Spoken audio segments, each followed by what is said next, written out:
Well-developed shoulders are the key to completing a balanced physique and getting that broad-shouldered look everyone is striving for. However, the biggest mistake people make when it comes to shoulder training is neglecting to focus on all three heads of the deltoid muscle. This is detrimental in the long run since proper development of all three portions is what gives them that three-dimensional look. To better understand this, let's take a look at their anatomy. The deltoid muscle is divided into three main parts: the anterior, lateral, and posterior heads, also commonly referred to as the front, middle, and rear delt. And although all three heads will be activated to an extent during all shoulder exercises, as made evident in the literature, each head can be emphasized through the use of specific exercises and the way you perform them. So in this video, I'm going to show you guys a shoulder workout optimized based on current scientific literature and our anatomical understanding of the delts. Now, although it's important to consider all three portions of the shoulder, keep in mind that the front delt already gets sufficient indirect work through several pressing movements. And as shown in these two studies by Trebs and Lovere, its involvement in pressing movements increases significantly as the level of incline increases. What this means is that since you're likely performing a lot of flat and incline pressing movements involving the anterior deltoid,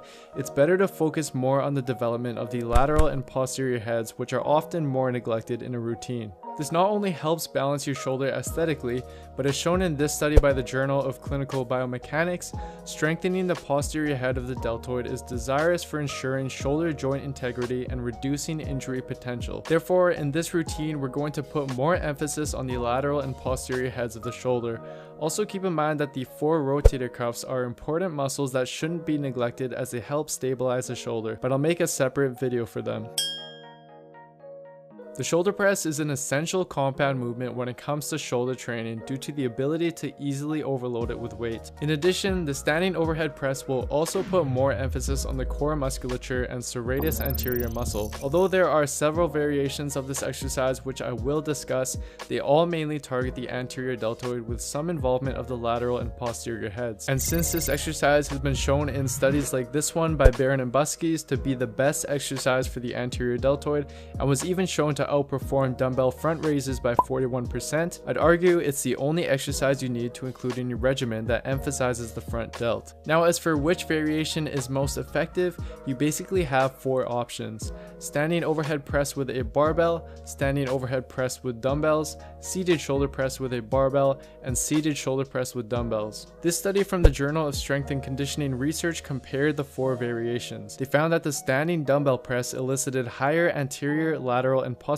deltoid activation than any of the other conditions. But although research might suggest this variation to be best, I think realistically it's a very difficult exercise to overload, especially once you get to very heavy weight. So for this reason, I'd opt for the barbell overhead press instead, since it wasn't very far behind the standing dumbbell press in terms of overall shoulder activation, and it outperformed the seated variations. But keep in mind that the other variations are still very effective exercises and can be cycled through your program as needed. For example, if you stall on the standing overhead press or get bored of the movement after a couple months, feel free to swap it for the seated dumbbell press or seated barbell press.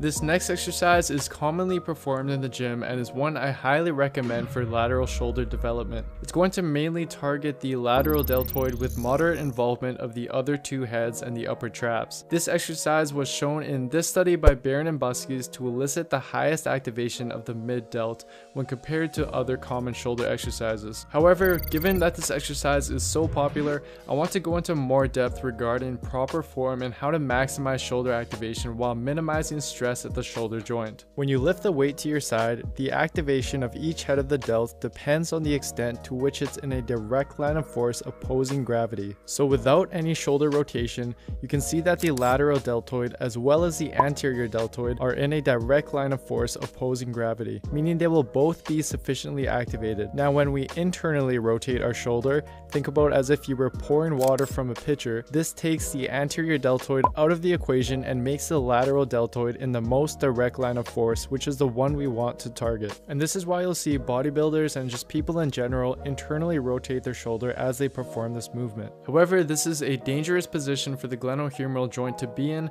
and will lead to wear and tear and shoulder impingement in the long run, which can take months or even several years to happen. To fix this, what you want to do is externally rotate your shoulder when performing this exercise, but you may notice the muscle in the direct line of force now is the front delt. So to address this and put more emphasis emphasis on the mid delt, you can do one of two options. 1. Slightly lean forward so that your mid delt is now more in the line of force. Or 2.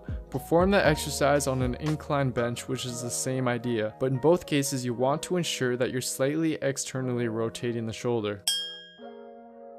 Now we are going to put more emphasis on the rear delts, which as I mentioned earlier is essential for balanced development of the shoulder and long-term shoulder health. This exercise is going to mainly emphasize the posterior deltoid, but will involve various other secondary muscles as well. Studies like this one by Pinto and colleagues have shown that the reverse pec deck elicits higher rear delt activation than the seated row and lat pull down, meaning that including them in your routine is essential for optimal rear delt development. As for which handle to use on this machine, this study from the Journal of Strength and Conditioning Research showed that the neutral grip, where the palms face each other, elicited higher posterior delt and infraspinatus activation than the other grip, where the shoulders are internally rotated and the palms face down. This indicates that the neutral grip might be the better option. However, it's important to note that there was a lot of variation in this study, with some subjects finding the other grip more effective. So try out both and see which feels better for you.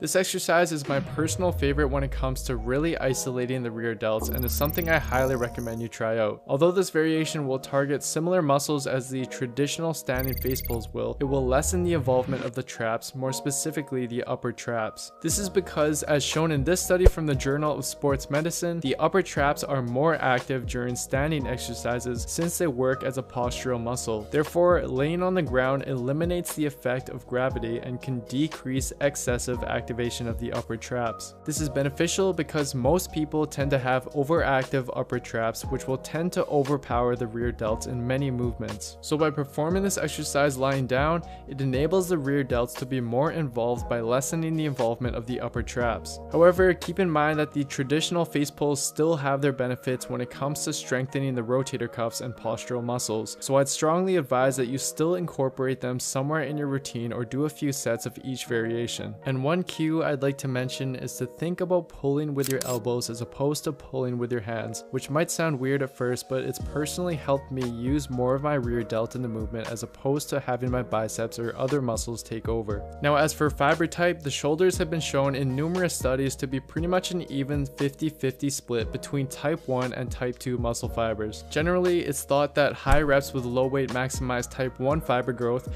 and low reps with high weight maximize type 2 fiber growth. Some studies agree with this, however, others show that both fiber types will grow regardless of the rep range used. But I think that research is still leaning towards including a mix of both low rep and high rep work for shoulders given their fiber type distribution. So I think that would likely be the best option in terms of hypertrophy. So to wrap this all up, here's a sample workout you can do using the exercises previously discussed. Feel free to swap or add exercises or split the workout in half if you're training shoulders more than once a week. And keep in mind that this is just a recommendation and the optimal number of sets and reps will vary individually. I just wanted to give you guys some sense of direction to take. And I'll also leave a link in the description box down below where you can download a full 7-page PDF of the workout that will also include exercise pictures and tips, a progression scheme to use, how to fit this workout in with various splits, and alternatives you can use for each exercise. And this will all be 100% free, so I highly suggest you check that out in the description box, as it will show you how to properly and optimally perform each movement, as well as how to apply them in your routine. Let me know if you found it useful, and feel free to let me know if you have any questions regarding anything I've written. Thanks for watching, guys. I know it took me a while to get my shoulders video done, but I hope you guys enjoyed it, and thank you all for being so patient. And as I previously mentioned, my new website buildwithscience.com is now up, and on that site I'll be posting summaries and articles of all my science-based videos, and I'll go more in depth regarding the studies. And I'll also have some free PDF workouts there for you guys to use. And I'm also working on getting my paid programs up there as soon as possible as well, so stay tuned for that. Anyways, as always, if you guys found the video useful, please don't forget to give it a like, leave a comment down below, and also subscribe to my channel and turn notifications on for my channel as well, as this all really helps me out. And you can also follow me on Instagram and Facebook as well, where I will be posting informative content on a more regular basis. Anyways, thank you guys for all your support. I really do appreciate it. I'll see you next time.